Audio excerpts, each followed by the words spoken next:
Good morning, folks. The Shackleton crater is located at the south pole of the moon. NASA has mapped its surface areas for the first time, and it's 22% covered in ice. Gotta love that star water. This is a very cool article about magnetic phenomena. French coastlines are expecting one of the worst jellyfish invasions in decades, warm waters in the Mediterranean stirring up their development. The Ringhals nuke plant got a scare when explosives were detected on a truck trying to enter the facility.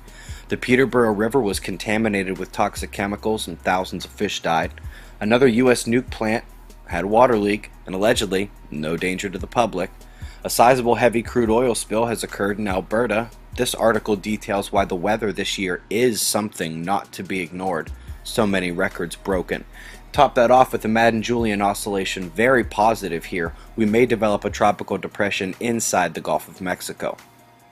Every day at 1400 UTC, the magnetometer anomaly. Let's abate some of this confusion. The measure of frequencies here is screwing up a lot of thinking because that word screams wave propagation and it's just not the same.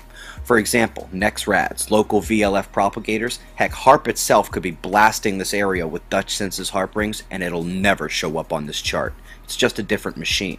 Induced resonance is not man-made frequency. So what does solar quiet look like? Orange and the solar wind density is hitting the floor here. The yellow, the speed, nothing above 450 kilometers per second. The X-ray flux is well under C flare level with no real chance for that to change. And Ovation Prime showing virtually no charged particle bombardment.